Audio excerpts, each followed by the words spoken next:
Bonjour à toutes et à tous et bienvenue sur cette nouvelle vidéo. Aujourd'hui, un petit point sur la demi-année qui vient de s'écouler. Voilà, pour voir où j'en suis dans mes lectures, sachant que globalement, je pense que j'ai bien avancé. Je m'étais fixé 80 lectures pour cette année. Vous verrez que j'ai déjà relativement bien avancé. Après, je suis arrivée un peu dans une période un peu compliquée, voilà. Euh, donc on verra bien ce que ça donne. Donc le tag, je l'ai récupéré chez Manon de Vibration Littéraire qui elle-même l'avait récupéré de chez Séverine de Il est bien ce livre. Donc voilà, c'est un tag en 10 questions pour récapituler un peu tout ce qui s'est passé dans cette demi-année. Donc première question, combien de livres lus depuis le début de l'année? Donc j'ai 64 lectures, donc par rapport à mes 80, c'est pas mal. J'ai lu 3 recueils de nouvelles à l'intérieur et 10 graphiques BD, je les ai tous regroupés. Du coup, il y a, je crois, 4 mangas et du coup 6 BD. Voilà, tout simplement. Ensuite, deuxième lecture, donc mes 3 meilleures lectures pour l'instant. Alors clairement, j'ai eu du mal à le choisir. Donc déjà, il y en a un, c'était obligatoire. C'était le tome 2 de Magic Charlie de Audrey Alouette. Donc bienvenue à Sainte-Fouettard chez Gallimard Jeunesse. J'ai même créé une panne de lecture que je pense je traîne et je veux lire pour vous faire du contenu. Et je la traîne depuis je sais pas combien de temps. Donc des fois il y a des titres qui passent depuis et d'autres pas. Et plus de pas que autre chose. Voilà, tout simplement. Ensuite, bon, je triche un peu, je vous préviens, parce que j'ai marqué donc la trilogie de Catherine Ardenne, donc l'ours et le rossignol. Je crois, enfin, voilà. Je vais vous faire une vidéo très prochainement pour vous en parler. J'ai dévoré les livres en audio. J'ai vraiment beaucoup adoré cette lecture qui était vraiment hyper sympa. Et malgré que ça avait un ton hivernal et que là, techniquement, on cherche un peu la chaleur, le soleil, etc. Je l'ai dévoré, voilà, tout simplement. Et le dernier que j'ai mis, c'est Le tourbillon de la vie de Aurélie Vallogne. Et celui-là, normalement, je vous en ai parlé dans une update lecture il y a quelques temps. Donc c'était aussi une lecture audio que j'avais eu en service presse de NetGalley. Et pour plein de raisons, en fait, j'ai adoré. Et le fait que je l'ai mis là-dedans, c'est que depuis le début de l'année, c'est la lecture qui, en tout cas, m'aura le plus touchée dans les deux sens. C'est-à-dire, c'est celle que là où j'aurais le plus rigolé, c'est celle là où j'aurais été le plus émue. Donc pour moi, cette lecture, même si ça n'a rien à voir avec ce que je lis habituellement, vu que je lis plus de fantasy, fantastique et tout ça, là c'est bien du contemporain feel good, bah voilà. Tout simplement, je l'ai également mis dessus. Ma pire lecture, alors c'est abominable de dire ça, mais c'est comme ça. Je l'ai lu pendant mon séjour à l'hôpital, on l'avait en LC. C'est le deuxième livre de Vania Pratt que je lis et alors le premier c'était pas forcément pour ces mêmes raisons-là que j'avais pas apprécié, mais là pour moi donc c'est comme l'Obsidienne de Vania Pratt et moi je l'ai aux éditions France Loisirs et en fait on va suivre une jeune demoiselle qui a perdu la mémoire et donc on la retrouve machin et elle est irrémédiablement attirée par une grande ville fortifiée qui s'appelle Héraclion. Elle veut rentrer et en fait c'est tellement sélect qu'elle doit faire des épreuves, etc. Je vais essayer de pas vous spoiler, mais globalement j'ai trouvé ça mal. Alors c'est pas mal écrit, mais mal construit, peu cohérent. Du coup, elle a des marques sur le corps, elle se les enlève sans comprendre pourquoi.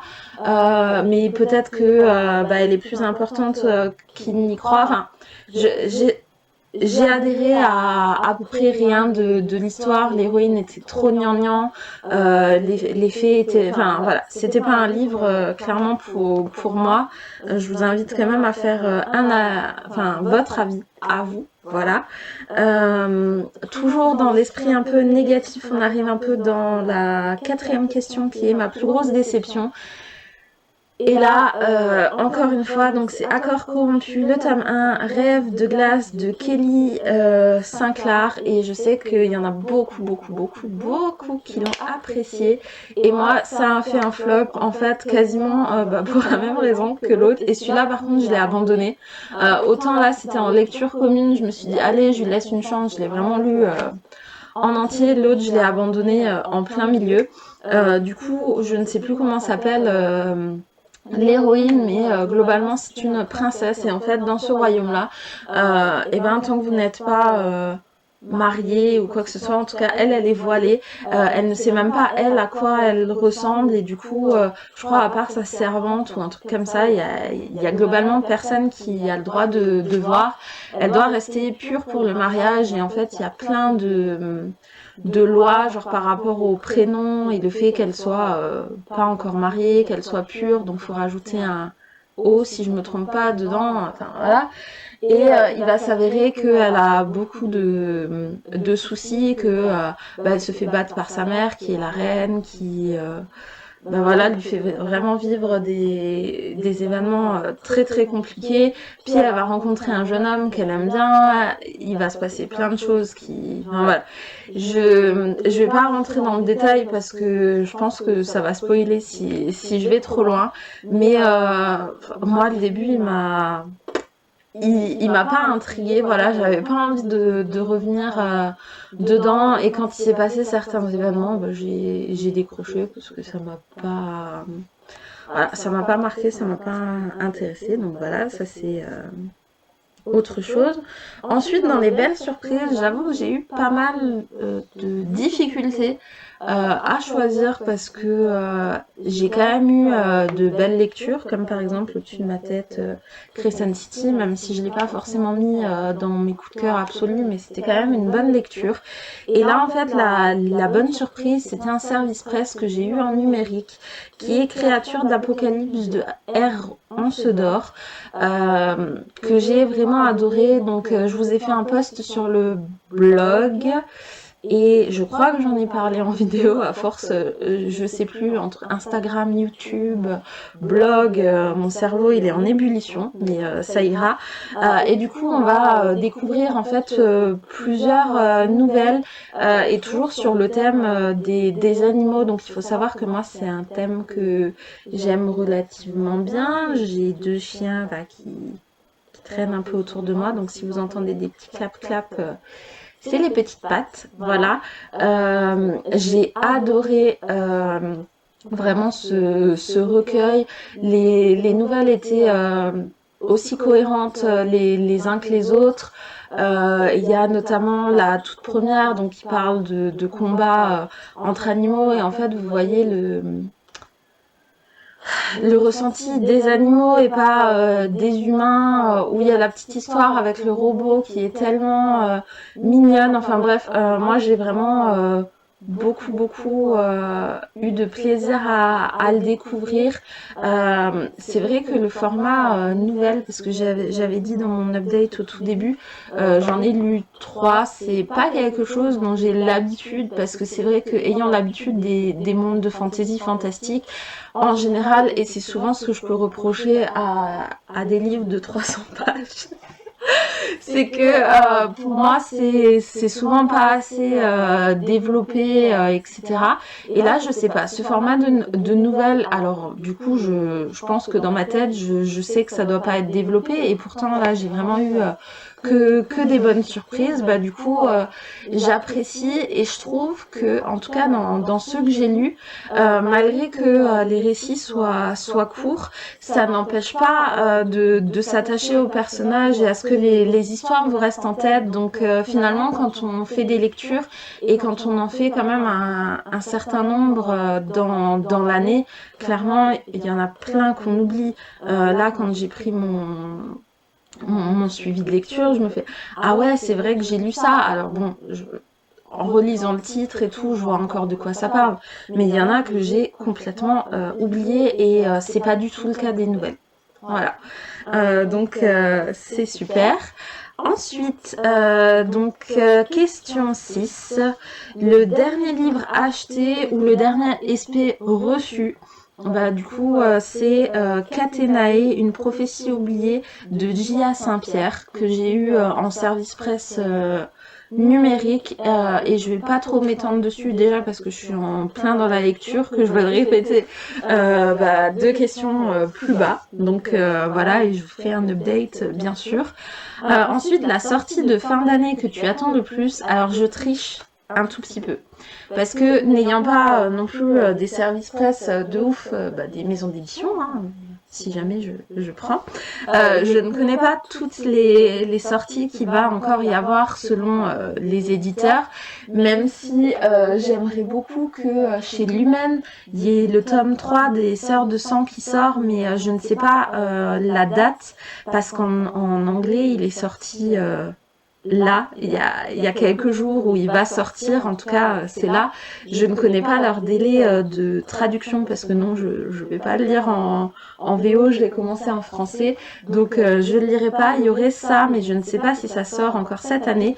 Et sinon, et celui que j'attends le plus, voilà, mais c'est pas vraiment fin d'année parce que c'est en août et potentiellement je l'ai déjà précommandé. C'est Les Aînés, le tome 2 de Serenia Howell chez Plume Blanche. J'ai adoré le tome 1. D'ailleurs, j'en profite sur cette vidéo.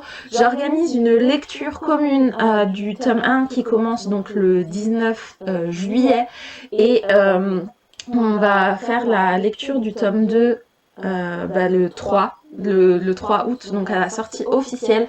Donc si vous voulez redécouvrir ou découvrir tout simplement ce magnifique récit de dragons, d'aventure, rejoignez-moi. Ça se passe globalement sur Instagram, là où j'ai déjà partagé donc les templates de la lecture.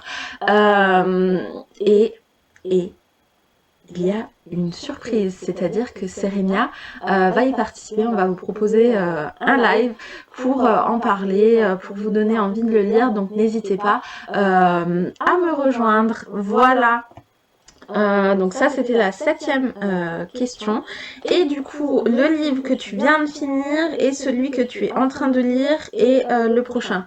Donc celui que je viens de finir c'est une excellente question, je ne sais plus. Hop, on va reprendre le fil en même temps.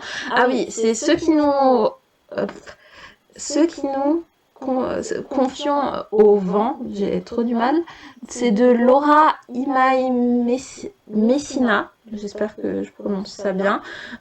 Donc en fait, ça parle d'une cabine une cabine téléphonique. Là, c'est un lieu en fait. Au Japon, là où quand vous êtes en deuil, vous allez parler au vent, voilà. Vous allez parler aux personnes qui sont parties.